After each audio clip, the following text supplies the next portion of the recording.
Okay, here we go. So, your current energy for the month of June. The Page of Athames. This one really makes me think of King Arthur and the Sword and the Stone. He pulls that sword out of the rock, right? I feel like this is your energy.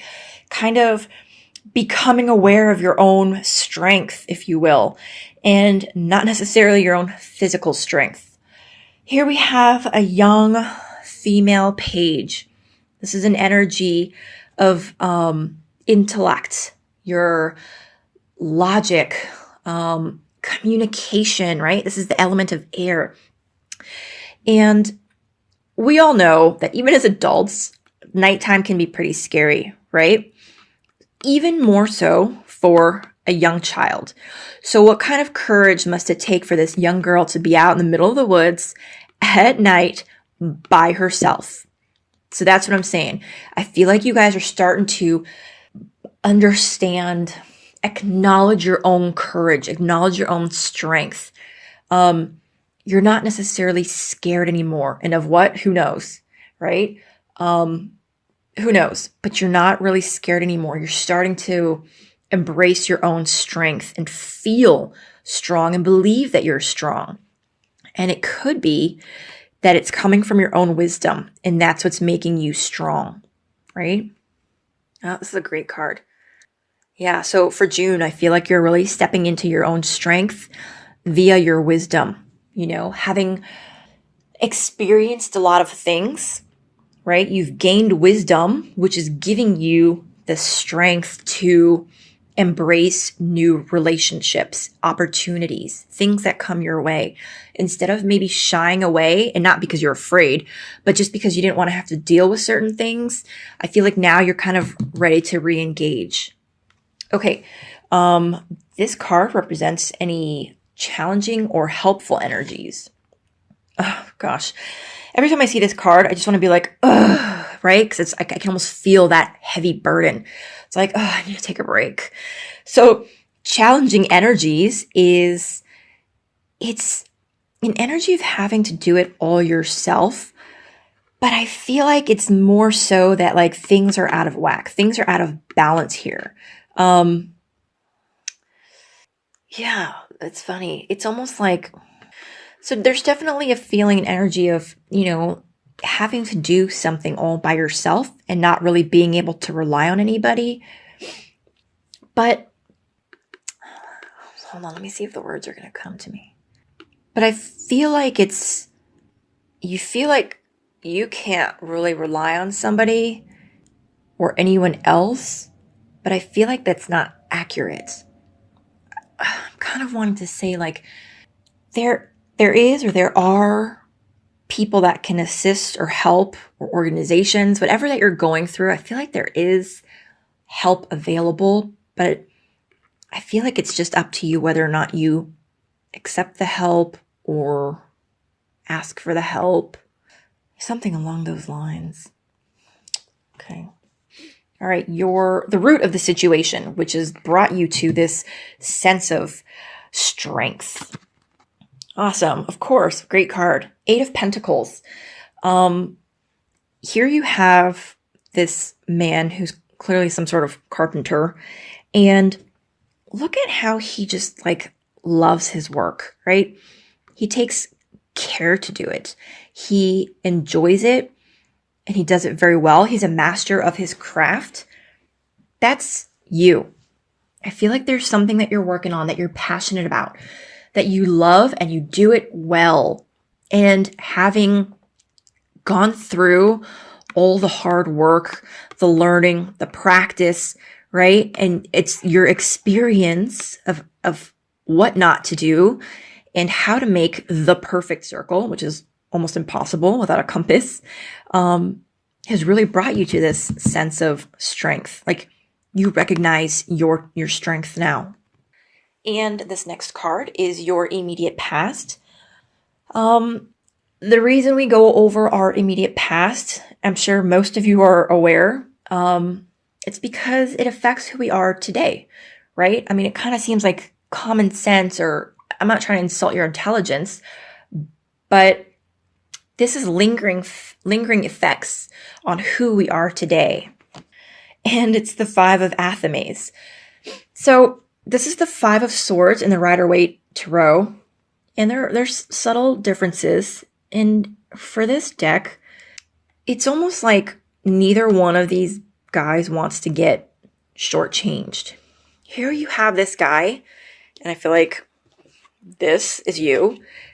That's this guy, right? Who has lovingly and skillfully created these little daggers here, right? And as he's selling them to this merchant, he wants to make sure that he gets a fair price for his merchandise. And on the other hand, we've got this, buyer who is going to purchase them and wants to make sure that he's not ripped off, that his product is a quality product. And I'm sure as a businessman, he wants to make sure that he doesn't pay too much. So I feel like this is you here, right? And you've been through this process of making something and giving it away, selling it. It could even be like you, right? In the past, you've been through an experience where you didn't necessarily create something, but maybe it was something that you held dear.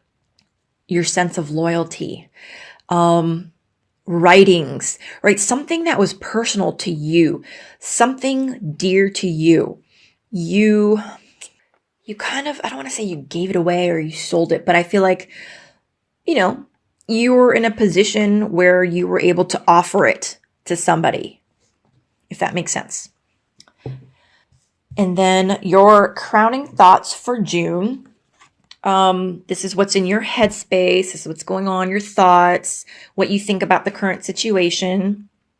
The Two of Wands. So here we have a woman who is sending her, I guess it's her yarn, off to be sold at the market. So this isn't so much as about, am I going to make it? Am I going to succeed? It's more about, yes, you're definitely going to succeed. All you have to do is just wait for the return on your investment for whatever it is that you've been working on. Because she's sent these yarn spools off to the market, which then have to get displayed and then sold, and then the money has to make its way all the way back to her. So you've got the talent, right? Which is like evident by these cards, and you've got what it takes. You've got the ambition and you've got the know-how to be successful. It's just a matter of waiting for it to come back to you. So these are your thoughts. Is maybe you're wondering how long it's going to take for, your success to manifest. Okay, your immediate future. And again, this is a general reading and it is for the whole month of June. So it's relative to whenever you see this video. And amazing. This is all about your ships coming in. So like I was kind of saying, and I love it because it kind of reinforces that, yes, you're going to be successful in your immediate future. This is you, right? You're watching the successful completion of an operation that you have just kind of managed, right? You got all these different moving parts and pieces and people working together on a same project, and it's done. It's operation success, and you've completed it, and it's all because of your skill and your talent and your ability to manage, right, and work with others, especially because this guy could not have done it all alone, right? You need like the boat captains and the deck hands. And that's just on this shore. On the other shore, you needed like the cargo guys to, load it onto the boats. So the point is this is all about a success because you were able to work well with others. So that's a great card. So far, this is a really good reading, Libra. And this card is your attitude about the situation, whatever this situation is, I'm guessing. And the reason we want to know what our attitude is, even though it kind of seems pretty apparent that we know ourselves and we know what our attitude is, but sometimes what we're subconsciously putting out into the universe isn't actually what we think we are putting out into the universe. See, so your attitude regarding this whole thing, and I guess it really comes back to this card right here, is it's sort of like a certain defensiveness, right? You've got your guard up. Here we've got a young hunter, very close to home. He's got his food in his hand. It's his kill, right? He's very skilled. Like I said, you were up here. He is, what's that word? Tactical, and knows how to hunt, can take care of himself, right? Look how close he is to his home. And yet out in the woods, he's looking over his back like he can't really relax. He can't, he's just got to watch his back because he doesn't know who's there. He doesn't know who might be sneaking up on him. So there's this certain feeling of having to have your guard up. Not necessarily why. I don't know why. Just remember, this is a general reading. Might not resonate with you. This is the energies that are surrounding you. So this could be spouses, lovers, children, teachers, for some reason, just popped into my head, coworkers, parents, anybody who's close to you, anybody who could like have an influence on you. The Battle Wagon. This is a great card. I love this card. So the energy around you is that you can do it, right? That you're very capable. So this card is the Chariot in the Rider-Waite-Smith tarot. And look at these big, strong, beautiful horses, right? And now look at this guy's hands that are not on any reins. By his sheer will, he is like guiding these horses to where they need to go. That's kind of the gist of this card, is by your will, your grit and determination, you can do it. The people around you believe in you, and that they know kind of like, no matter how complicated things are, no matter how long things might take, you've got what it takes and you can accomplish it. So what a great card to know that the people that are in your life that are close to you completely have faith in you. That's a really great card because that's going to just do nothing but support you. This next card is hidden energies, hidden information, things that you need to be aware of. And it's the Star card. I love this. The first thing I want to say about this card is that there is a certain sense of vulnerability that you need to let yourself feel, let yourself be, kind of expose yourself, if you will, not in that way, but in an emotional way, right? You see how she's naked? Well, it's not just because she's a fairy, but it's because she is exposed and she's vulnerable. That's part of the strength of this card, is let yourself be vulnerable, right?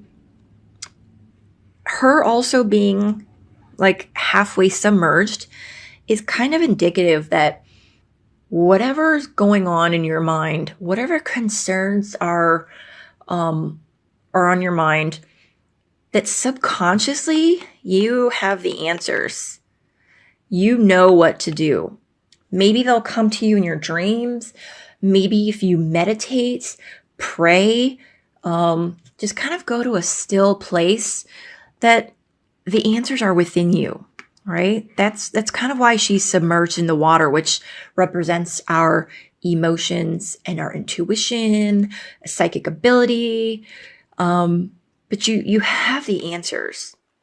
So don't feel pressured to search externally. You've got what it takes. And those that are around you know that you can do it. Libra, your reading is like going so fast because it's so straightforward and easy. Okay, the overall outcome for the month of June. So the Eight of Wands, I'll be honest with you, this is like the one of the very few cards that just doesn't really make sense to me, but it means news of some sort is coming to you. Communications, right? Now this could be like in any form. Nowadays, it could be something that you see on the internet. It could be a newspaper, a text, a phone call. It could be inspiration, right? Like say you're praying or you're meditating and something just pops up into your head. That's communication from spirit, right? So this is quick communication. And, it could be that you're going to be waiting to hear word. It could take a while and you might be getting impatient, and then boom, all of a sudden you're going to hear something about it. Okay? Yeah. All right. Let me see what cards we have over here off to the side. I always pull 4 cards off to the side. I just can't get them in the view of the camera. I'm sorry. And I take these to mean a sort of advice. So the first one is the Ace of Wands, which is a new beginning, new passion, like a new zest, not necessarily like a new zest for life, but like something that you're excited about, some sort of like new creativity, divine spark inside of you. And then a 9 of Wands, which is a sort of almost like, again, it's almost like another form of defensiveness, but with no need to be, right? You don't need to be worried about job security, or almost, I would say, like if you're a little bit jealous, you're concerned that like your girlfriend or boyfriend, like maybe somebody else might be trying to take them. This is kind of just saying like, you don't need to feel that way. There's no reason to. There's no legitimate reason to be. You're secure in everything that you have. And then the She. I like this card too. So this is about, okay, so do you see these little fairies that are kind of like whispering in her ear? They're kind of giving her a recipe, right? And she's kind of like got her ear open and Spirit's whispering something into her, and she's manifesting it, right? That's the beauty of it. She is taking something that is not tangible. It's formless, right? It's a thought. It's an idea. It's inspiration. And it's being made manifest here. And that's what you're doing, Libra. You're taking something from the ether, right? And you're making it something tangible and real that the rest of us can see, touch, experience, enjoy. So this is kind of like what advice, what the advice is for you, which is really good because it's kind of like whatever's going on that you're feeling excited about, dreaming about, it's like you're going to be able to manifest it. And then you can't see it, but I always have it like this is the one that's propping it up. So this is the card that's propping it all up. And it's the Harvest card, which is beautiful. It's essentially, I think it's pretty obvious. You reap what you sow. You've been putting in all this time and effort, right? Like a farmer would. And you've planted the seeds, you've watered them, you've tended to the crops, and now you're going to see the fruits of your labor, if you will. It's a beautiful card. Look at this big, beautiful house. There's his wife. So you're going to have your loved ones. There will be, the fruits of your labor. It's just a beautiful card overall. It's almost like abundance. You're going to have everything you need and then more, right? It's such a beautiful card. The flowers are, growing. This guy can afford to have livestock. He's smiling and happy. It's a beautiful card, right? It's just it's a very good omen. Or can omens be good? I'm not sure, but you get my point. Okay, just let me have a second and see if there's anything else here in the cards.